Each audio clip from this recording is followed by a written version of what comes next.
Now, Dorothy, I haven't seen you for a while, and I see the number of objects on that table is just growing and growing and growing. Why don't you tell me about a few new additions? Yes, Brad, the magic Ecsite mailbox doesn't stop, never, even at lunchtime, you know.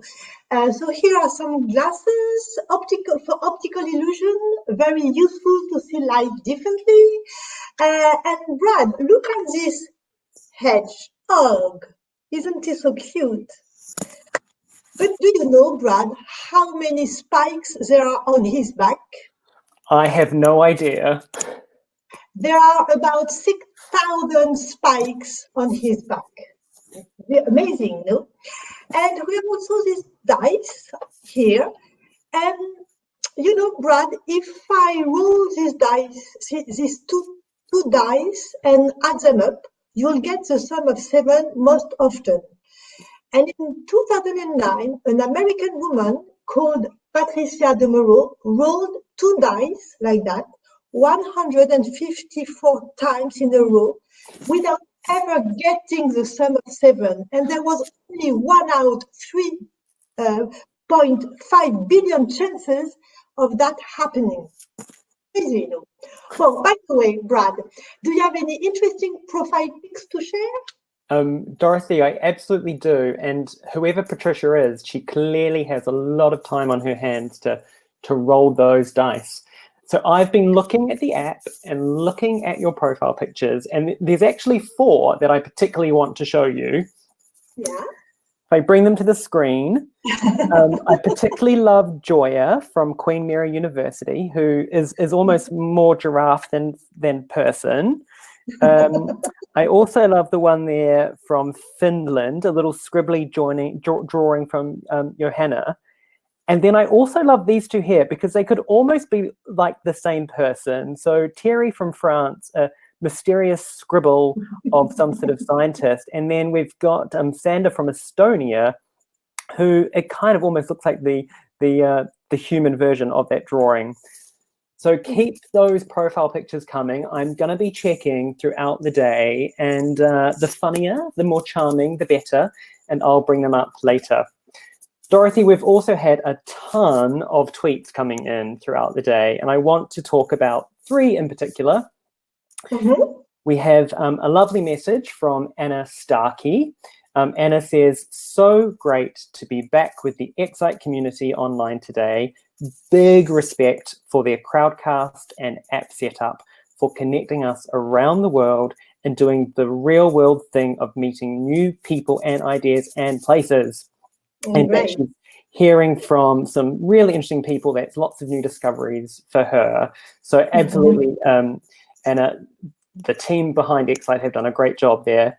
Yeah. Also, Vanessa has said, I never thought I'd be so excited by an online conference, but my face just lit up to the names popping out in the chat box of Ecsite Online. So she's super excited to see all her friends say hello. And then Anna Schaefer's is, I'm totally with you on that. And she is waving to both myself and you, Dorothy. So a huge hello to Anna as well. And then Ian Brunswick replied, it's amazing, and it's actually capturing that special Ecsite vibe, which is really, really lovely. And finally, Maria Zantudaki was super inspired by Andreas and Jurij's session.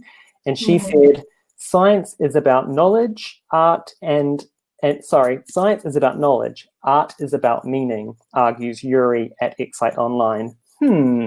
Interesting statement, but I think boundaries are more blurred than that, and they should be. Let's talk about it more. So keep the tweets coming, hashtag Ecsite Online, and keep those brilliant profile pictures coming along too. Now, for the next video, we are going to see from our wonderful Catherine Franche, the Executive Director of Ecsite.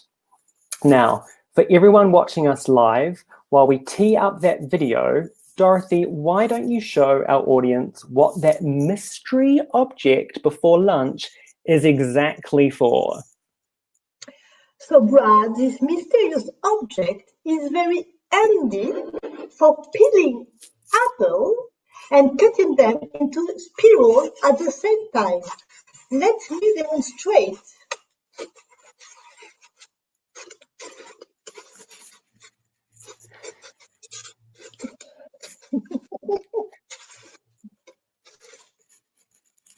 Nice, isn't it? I really love this tool. And to prepare apple pie, it's very useful.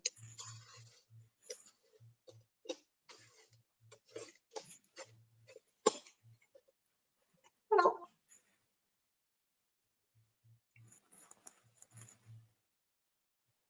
Now, Dorothy, whilst they tee up that video to take us to Catherine, let's freeze like statues.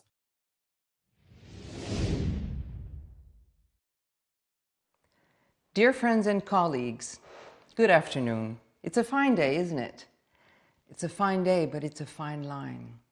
We're not on firm ground, are we? Feels like everything is dissolving under our feet, trying to keep our balance while surfing on high tides or kayaking in rapids with only half a paddle. We're not on firm ground, but were we ever? On a ground that is becoming thinner with less biodiversity, with air thick with dust and carbon emissions, with technologies both reliable and disruptive, with unequal societies and threatened democracies, sometimes even fake democracies. Were we ever on firm grounds? We've been shaken, the whole world has. We in science engagement connect people to science and technology, but there's an emptiness from the absence of our audience, the better half of our raison d'être. We engage people in tinkering, hands-on, body-on interactives, debates and dialogues. We connect communities. Now, people are slowly coming back to our premises and to our promises, but there's still a dam upstream. We're left bare with ourselves, naked but proud of our body, however old it is, whatever its shape. Naked, but not hiding, not even hiding the kilos we took during confinement. Without jewelry and bow tie, we stand beautiful and meaningful. Shunning away habits and routines, we find the core, the essence of our work. Our power to influence with science engagement, our power to heal with culture, with the pleasure of science discovery, the creativity we're so proud of, our relevance, all these treasures are still in our hands. This is our truth. This truth we can bring to the world. This is what the world wants and needs. Millions of citizens have become aware of the power of scientific research, turning hopeful eyes to science for solutions, eager to understand it. Yet conscious societies will have to make scientific, ethical, economic, and cultural choices. Soon, people will want their voice back. Soon, we'll be again with them to construct and voice their opinions. Without the engagement of citizens, never will our planet be safe and firm to live on, to live with, and to live in peace. The world has been shaken, but it has also changed. Our audiences have changed. They've heard birds in the quiet of the morning. We're confronted with inequities. Systemic relationships are being questioned. Trust in science and misinformation are both on the rise with the pandemic. By acting consciously, we might be touching and serving our audiences better. Truth is the only path towards transformation. Truth in our institutional and personal behaviors and conduct. The whole truth with facts, not fake ones. Facts with emotions, with intuition, doubts and reviews. Facts with context, culture, coexistence, caution and care. Truth as our firm request, our sole fight. Truth as a form of optimism, optimism as a form of resistance. Resistance as a responsibility, and responsibility as our true soul. But also truth as I'm not perfect. Like Leonard Cohen, I smile when I'm angry, I cheat and I lie. I do what I have to do to get by, but I know what is wrong and I know what is right, and I die for the truth in my secret life. This year, I was unable to write you a story, invite you to a cafe or a park. I tried, but failed to bring you anywhere but in the present. We're not together physically at the Ecsite conference, and I miss it. I love what you do, who you are, what you think, imagine, what you tremble for or against. Over the years, I've seen you evolve, reflect, go wild and crazy, question yourself, share and offer. I've seen you desperate and hopeful.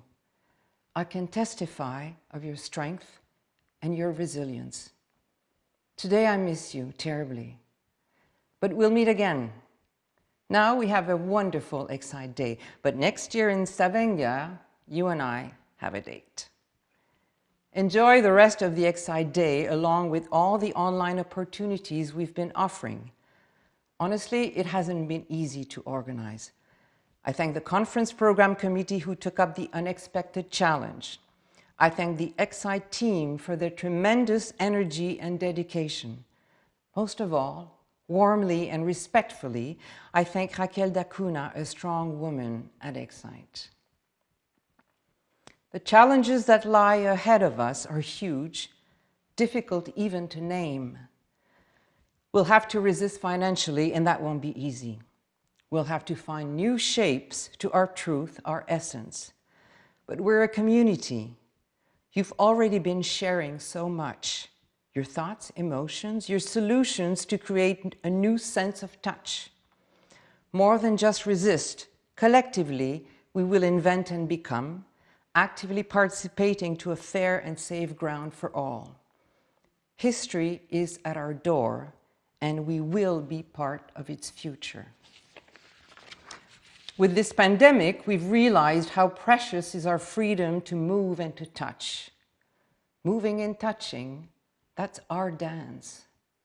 We'll come up with a new music. With this pandemic, we've discovered why we love being humans. Please, let us make the best of it. Thank you.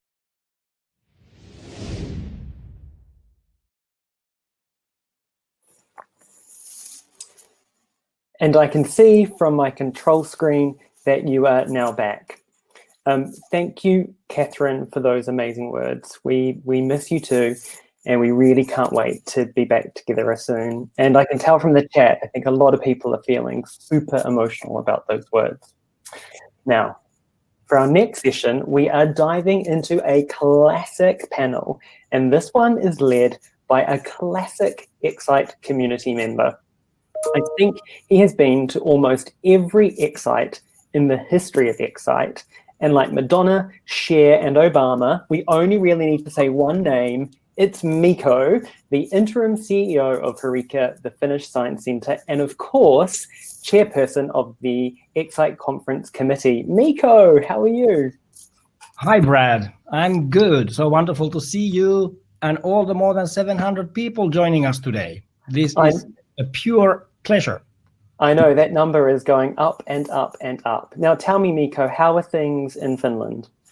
Sunny outside, sunny inside in our hearts. We are open for the second day now, and we are receiving our very first visitors, plus 130 yesterday, plus 130 today. Our science summer camps are running digitally this year.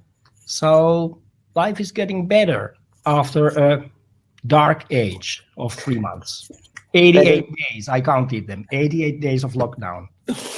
Well, I'm so glad that things are starting to get back to normal for you. Now, Mikko, why don't you just tell us a little bit about the next session? Well, these, my case, 88 days of lockdown here at Heureka, but everybody has had to close. Almost everybody, I believe, in globally.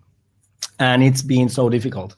Even though we were reading the news in January that the virus is maybe coming, it was like a black swan taking off in Asia and coming to other continents.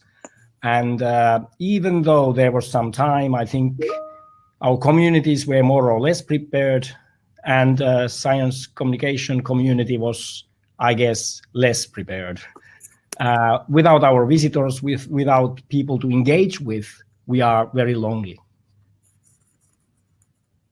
Absolutely. And so this session will be about the learning opportunity. It's not only that what has been our immediate response to the crisis, but I'm sure everybody has had some more thoughts in depth, how to reopen and how to maybe redefine ourselves. And that's why we have put together this session.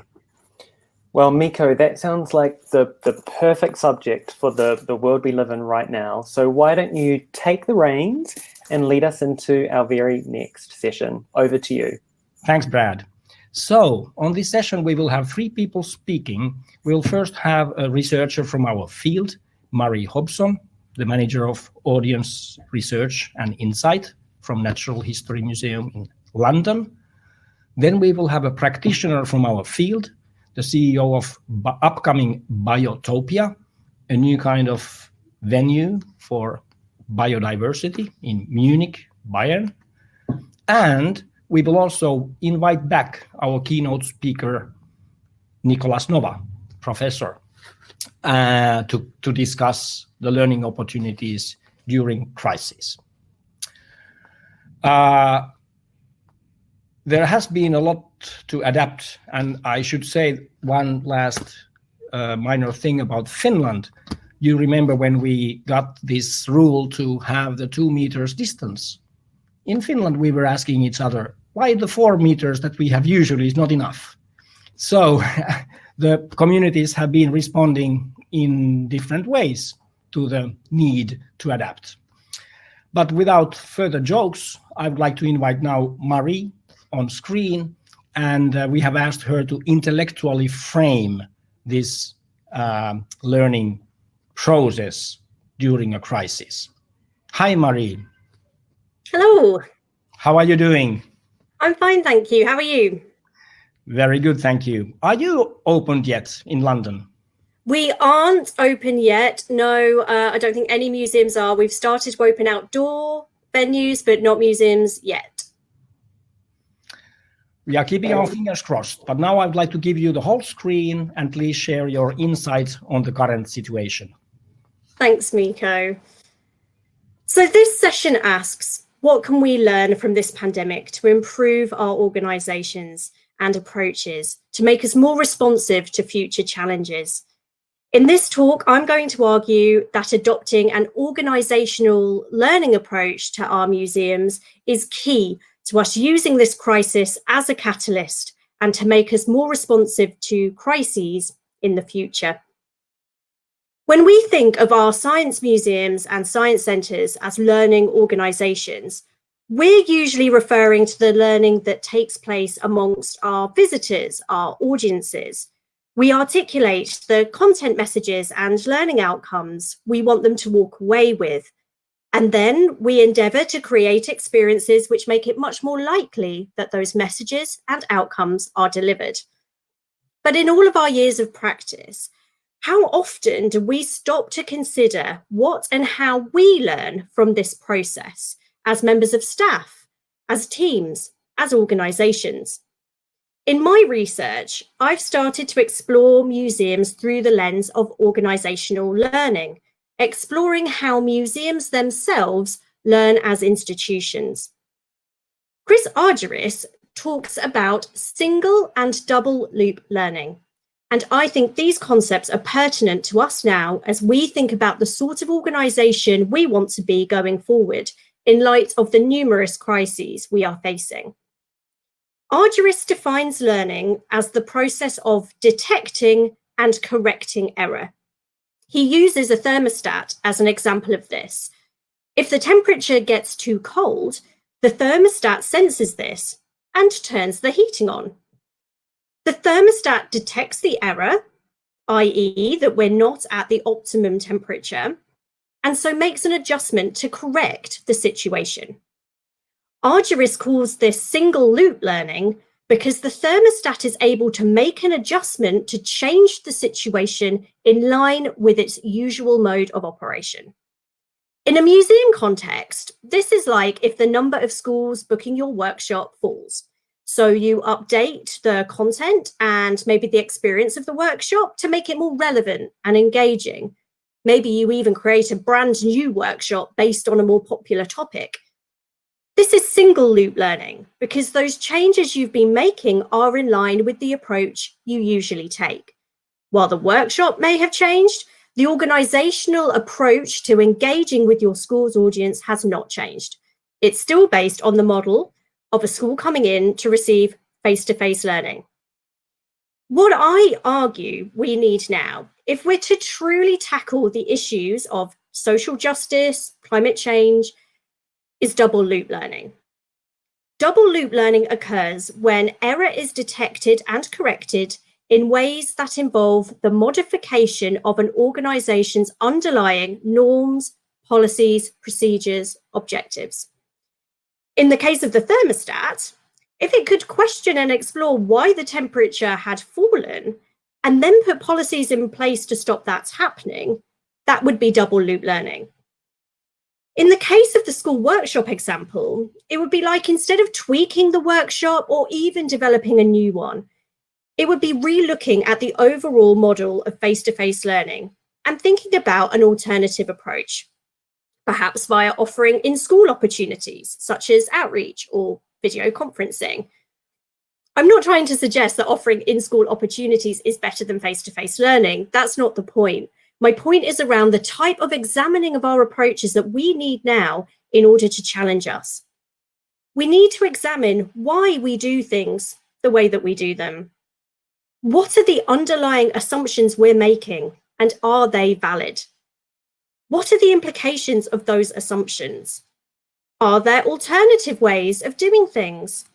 Can we try a new approach and evaluate and learn from it? Often, double loop learning occurs because of an event in the wider environment that causes a crisis, like a pandemic. Indeed, Arundhati Roy describes the pandemic as a portal, stating, "Historically, pandemics have forced humans to break with the past and imagine their world anew. This one is no different. It is a portal, a gateway between one world and the next." At this time, we are faced with so many crises: financial security, social justice, biodiversity loss, to name just a few. If the museums we reopen are the same as the museums we have closed, have we missed this opportunity to learn? So how do we do this? Peter Singer, who wrote the seminal text, The Fifth Discipline, The Art and Practice of the Learning Organization, defines a learning organization as the ideal type of institution. One where people continually expand their capacity to create the results they truly desire, where new and expansive patterns of thinking are nurtured, where collective aspiration is set free, and where people are continually learning how to learn together. This needs three core learning capabilities: the fostering of aspiration, the developing of reflective conversation, and the understanding of complexity. I appreciate this sounds very idealistic. So what does it really take for us to do this? We need to be able to operate in a setting which our jurist refers to as a Model 2 type of organization, one in which there is shared leadership and control, where management encourage and seek the input of staff members. They want staff to share their views and experiences to understand the problems being faced. We need to encourage open communication, including the encouraging of people to express conflicting views. Rather this being seen as a negative exercise, only by understanding the range of viewpoints and possible alternatives can we have an honest conversation about the issue, make an informed decision about a new approach, and create common goals. This, of course, needs trust. Trust that people will be treated fairly if what they suggest does not fit in with the more accepted view. It involves risk-taking, trying new things, doing things differently. Not all of the new approaches will work, but we need the opportunity to test our assumptions and test and try out new approaches and evaluate their success. If you haven't read the social justice article in Spokes by Emily Dawson and Barbara Stryker, or watched the Equity at Ecsite webinar, I urge you to do so now. In it, they state, "We believe that our survival as businesses and our social responsibilities are not mutually exclusive. We can build on collaborative, passionate networks that link audiences, researchers, and practitioners. We can use the available research and resources as tools to think about a social justice approach to reform across the science engagement sector in ways that need not undermine efforts towards recovery. We can harness the changes that have come and those that lie ahead to become more inclusive, agile, resilient, and importantly, to become more relevant institutions. I believe that to be able to create the systemic changes that are so desperately needed, we have to adopt a double learning approach. Thinking further into the future, we need to continually adopt a questioning attitude to assess whether the policies, practices, and products of our museums and science centres will meet the needs of our museums within its markets in the future. This triple loop learning approach means that our organisations will not solely learn as a result of problem solving. This more proactive, reflective approach will ensure that not only is this current crisis a catalyst for change, but that we don't have to wait for the next pandemic before we can make the changes we want to see in our organisations, our sector, and the world.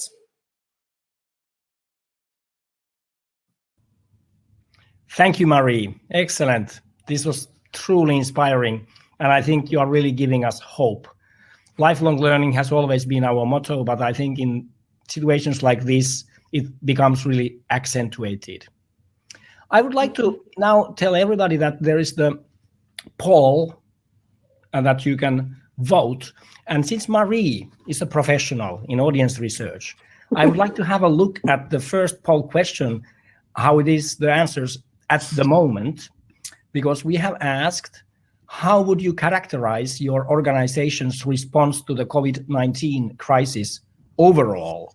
And we have almost 60%, that's 35 votes at the moment, saying that they are focusing on providing online access to museum experiences.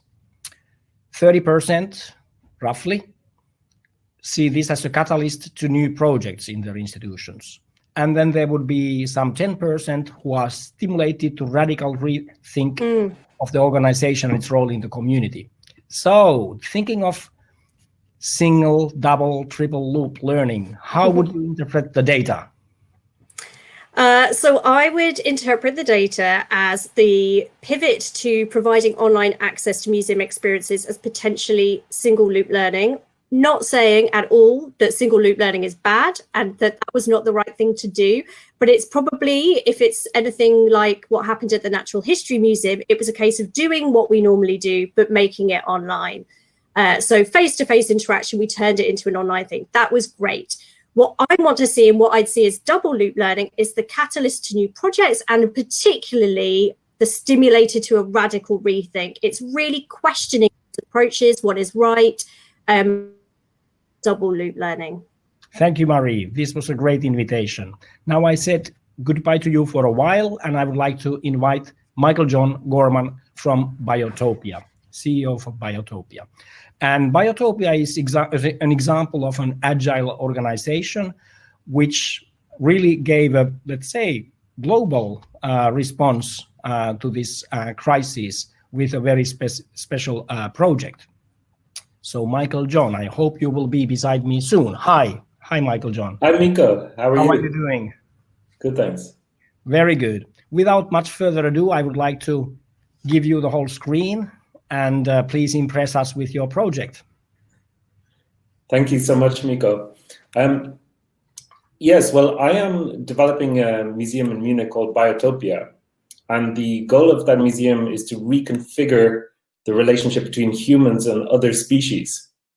And the past couple of months have been a very interesting time, challenging, but a very interesting time in terms of people's relationship with other species. And I think we've all seen these amazing videos of monkeys rampaging in the streets of Thailand, or penguins walking through or waddling through cities in South Africa. And even heard about dolphins in the canals of Venice, which turned out to be a fake news story. So there's been this topic of nature taking over during the lockdown. And I'd like to tell you a story about a project which was sparked off by an experience which I had in April, where, like many people, I was under lockdown at home here just outside Munich with my wife and with two small children who weren't going to school. And one of my sons, my 6-year-old son, woke up very early one morning at about shortly after 5 o'clock in the morning. And to stop him waking up my wife and the other child, I took him downstairs and we actually went outside the house into the garden. And we were suddenly amazed by how loudly and clearly one could hear the bird song. And one could hear birds of all kinds singing very, very powerfully. And the interesting thing was that there was very little human-generated noise interfering with this sound. So there were no cars on the streets, and there were no airplanes in the skies. And among other things, it seems that the lockdown that we've all been experiencing has been an extraordinary acoustic moment with this great reduction in human activity and human noise, which has actually allowed us to experience biodiversity and the natural world through the ears more powerfully than before. And this triggered an idea, and it was an idea which is partly inspired by a project we did with this sound artist and musical pioneer called Bernie Krause a year ago here in a wonderful place called the Nantesbuch Stiftung, where Bernie Krause, who is somebody who's played with the Doors, with George Harrison and Frank Zappa and many other musicians, who suddenly turned his interest to the natural world. He worked with us to make soundscape recordings of the dawn chorus of birds about a year ago. So triggered by that experience and by the current situation in the lockdown, we thought, wouldn't it be interesting to encourage people around the world under lockdown to actually record the bird song, whether it's from their balcony or from a window or from their garden or from a park during this very special and challenging moment. So we developed in 2 weeks, it was an extremely fast process, platform called the Dawn Chorus platform. And we encourage people around the world to get up extremely early in the morning and to make these recordings, potentially with their kids if they're under lockdown. And we were amazed by the results. So we had over 3,500 soundscapes submitted during the month of May. And we had over 60,000 people engaged with the project on Facebook. The Max Planck Institute came on board to help us to analyze the results scientifically. And let me just give you a very quick look at the platform, if I can. I'll try and share my screen with you now and show you the Dawn Chorus platform. So you should see it now, hopefully. This is a live demo, always a little bit risky. So this is the website, dawn-chorus.org. And if we go down here, we can see some of the recordings that we received. So I'll just try and zoom in.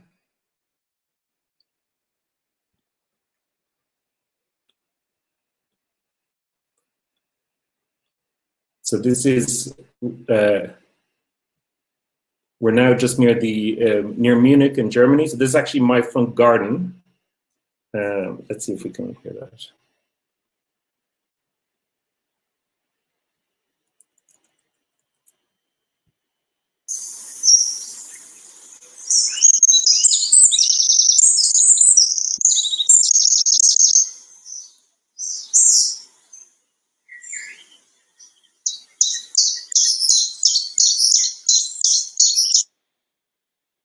And then if we go completely to a different location, we can go to,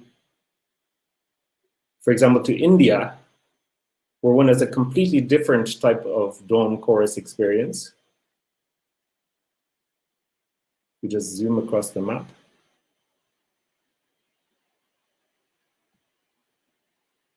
So if we go, for example, to the city of Pune, so close to Mumbai in India, And we look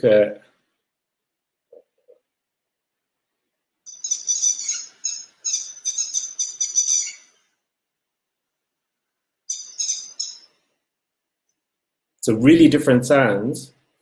And that is actually, the person who made those recordings actually said to us that this was the red wattled lapwing, which was a bird that they heard particularly strongly during the time of the lockdown.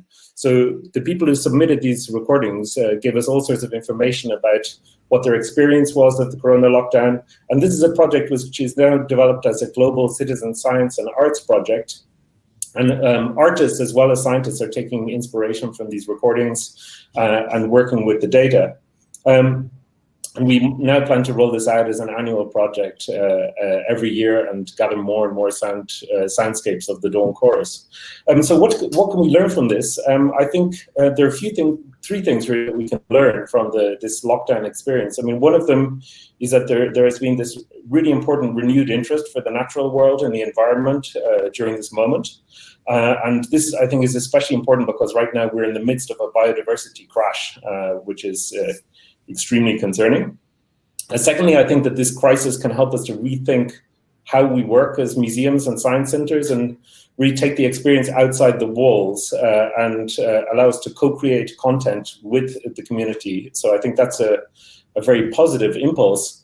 And the third thing is that I think we can almost see the lockdown as like a giant behavior change experiment and a glimpse of the future. So for example, in April, there was a day when the oil price went negative worldwide. And wasn't that an interesting glimpse of a fossil fuel-free future? And we also had a 17% daily reduction in carbon emissions during April. So I think there are many things, even though this is being a very difficult experience, there are also many things that we can take from this experience as we look to the future as science centers and museums. Thank you. Thank you, Michael John. This was truly, truly fascinating. And this is, as you know, not only words. I joined your project from my balcony. I joined your project from my cottage by a lake and uploaded a couple of bird songs. And thank you for the finished bird song.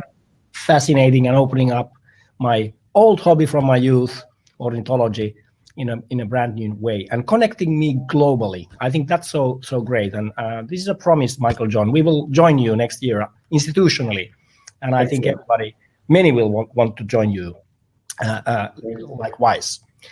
Now I would like to invite our keynote speaker, Nicolas Nova, again on the screen.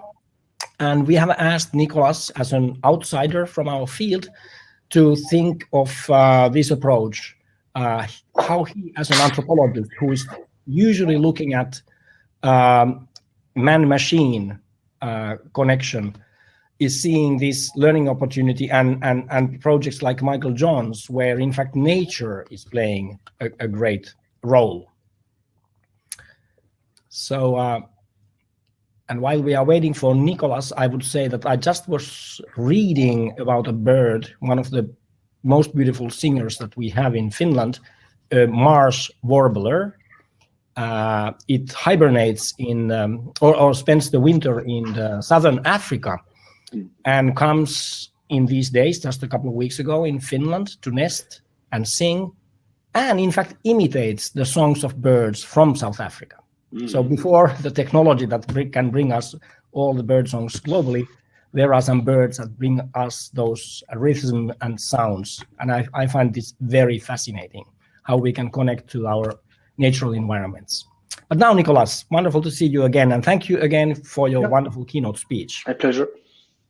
So please, I would like to give you now the chance to reflect a bit upon what you have just heard from museum professionals working with the fact of learning in the times of crisis, and how would this echo with your experience in doing the design fiction, and is this situation inspiring your research in a particular way? Please give Nicolas the whole screen, and we will listen. Thank you, Mikko. I mean, of course, it's relevant and it's interesting, but it's tricky to say it's inspiring in a positive way, because obviously we had a lot of like downsides and problems caused by this situation. That put aside, I mean, thinking about the topic of the session and listening to the two previous presenters, what I found interesting is to keep in mind that.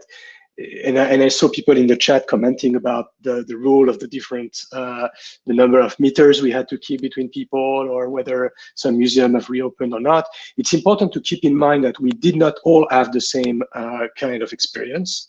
We use the term lockdown or confinement, but depending on the countries, the experience is different, and for many reasons that I don't want to get back to here. But it's also interesting to consider this diversity of experience we had, and probably to start from this kind of crisis, which is multiple. Its multiplicity can be analyzed, and as Marie have presented, the notion of a learning organization. If we want to learn, we need also to embrace this diversity, this multiplicity of experience we had, and probably learn the good sides that we can keep, and the problems that we have to either mitigate or find solution for. And that, I think, is quite important, because there's a tendency, and I guess we all noticed that, there's a tendency to think that moving online was like the urgent solution to do things in our institutions. And now it's time probably to consider the different options, what has been done, this multiplicity of answers, and also to consider that it's not just about things that are in the physical environment and online. There's a multiplicity of hybridization of those different components, using technologies or using different kind of, by designing a new kind of communication system, pedagogical system. Whether technology is present or not is another question.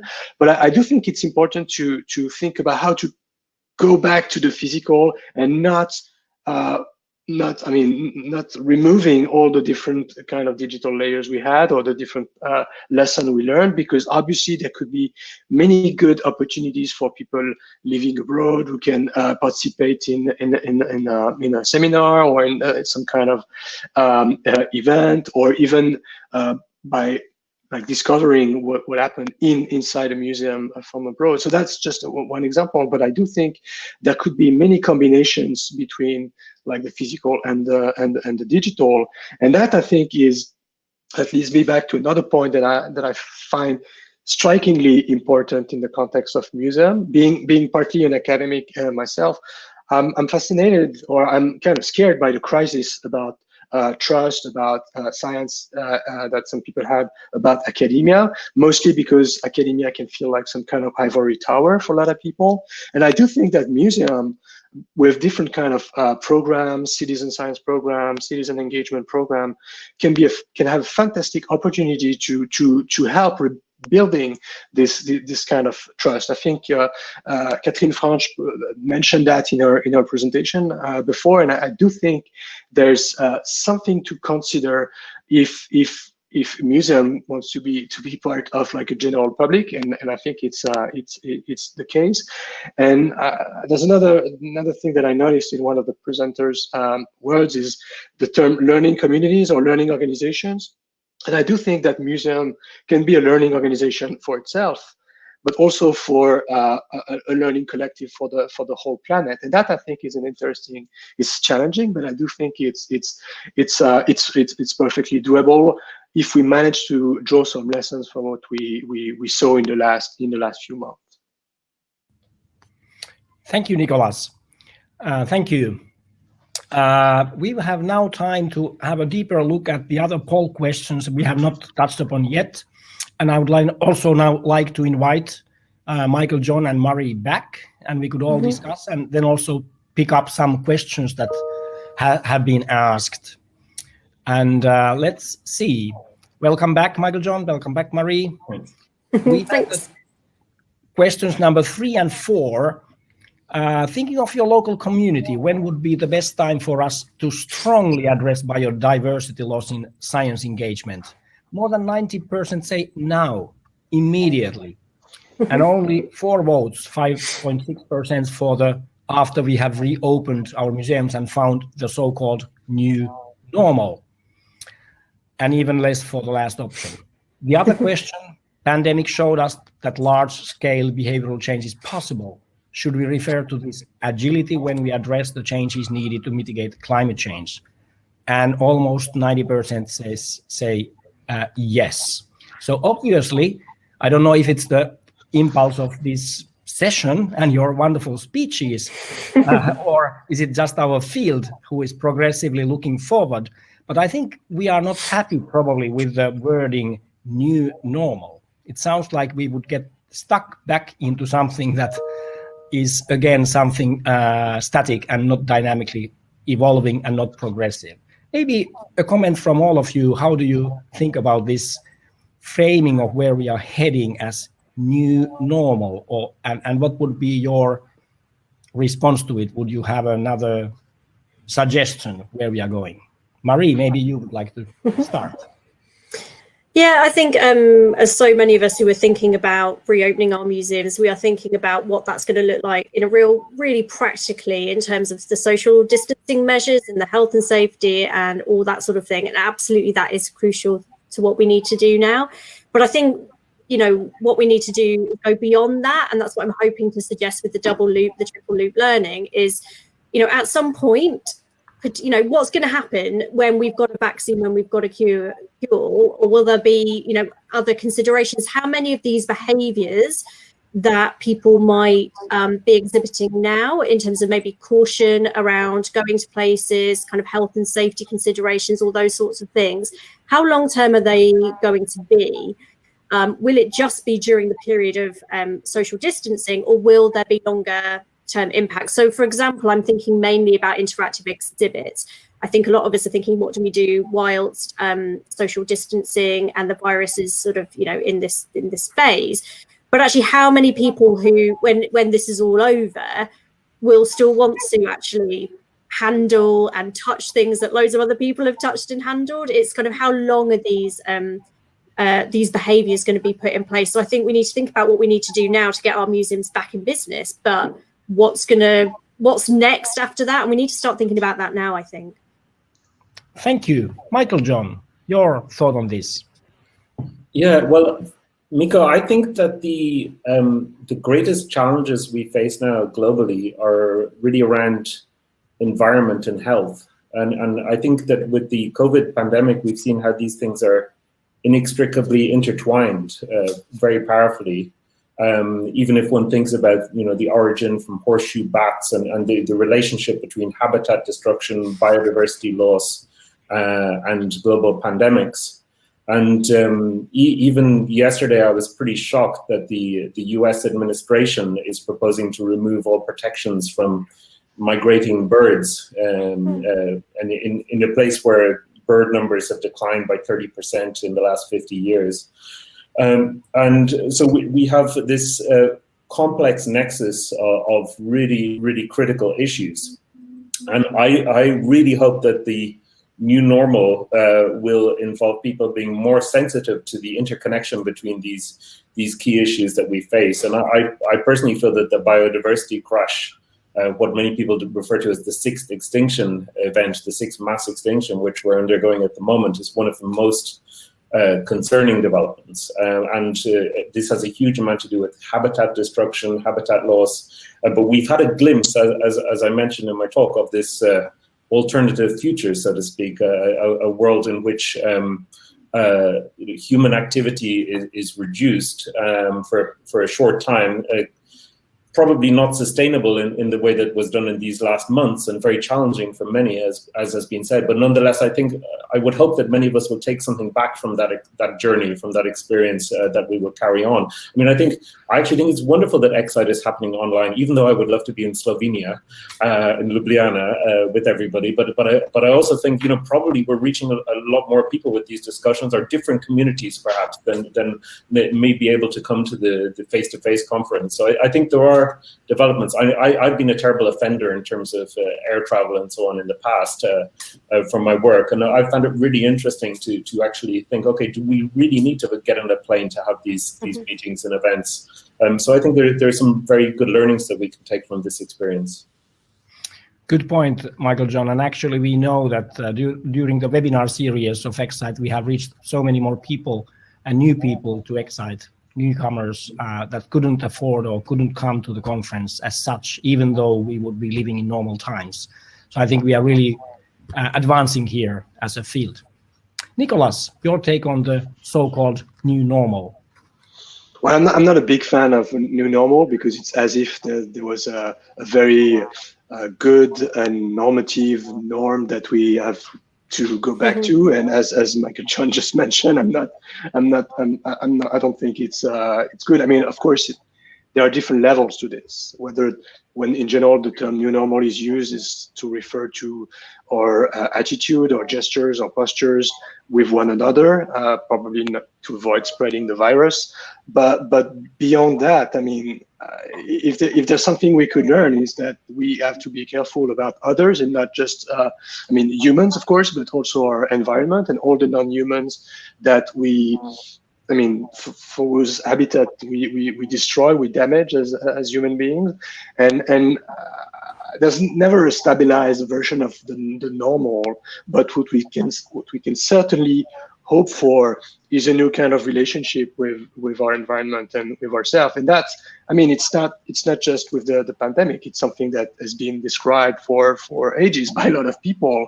I mean, I have this book here, the Limits to Growth, that I'm rereading these days, but it's terrible to see that we have all those problems that are related with the environment, and we're thinking that the normal way of doing is just to damage the planet. And I think it's with climate change, with problem of biodiversity, with the pandemic, we can feel it like with our body that things are, I mean, could be problematic. So that's how I would criticize this notion of the new normal. I don't have any new words for it, but I do think there's certainly a way to revive our attention to the environment and consider that in the way we live, in the way we conduct business, in the way we conduct organizations. And that's, of course, that's tricky, but we have to do it. Thank you. Thank you. I had a look at the questions that we have been asked, or you have been asked. And there's one question about, should we be now happy with less number of visitors? We have always been so, I mean, Nicolas, you are not running a museum, but Marie and Michael John, you are. Then on the other hand, there is another question about digitalization and then the low-tech chances to make tangible our messages. And I would even put now a third ingredient in my messy question to you, because the situation is messy. And that's the problem we are always facing, that we seem to be preaching to the church choir. So how can we really make a change if we limit our visitor numbers or are happy with a smaller number? How do we have impact? What are the ways to redefine what we do? Would you have any ideas? I mean, this is a tall order, but I think this is an Ecsite conference that needs to have tall orders every once in a while. Maybe, Michael John, I will put this question to you first. Yes, I mean, it's a complex question. I think that this experience clearly challenges the traditional visit model of museums and science centers. And I think that that is a good stimulus, because I think that there are many reasons why, and it's been discussed by many people, that science centers and museums are places that many people will not visit, and they're not a very equitable experience for many people. So by thinking away from the model of the standard visit, it actually might help us to reach very different communities than we would otherwise. And I know that, for example, with the Dawn Chorus project, we thought, well, there are 3.5 billion people in the world have a smartphone. and that many people can make a simple sound recording with a smartphone wherever they are. Now, and we were actually interested in the contrast between urban and rural and so on. But it's also true that there are issues of great inequity in terms of access to nature. And I was very inspired by something that happened just after we finished collecting recordings for Dawn Chorus, which was an event called Black Birders Week, which was stimulated by somebody who was making, who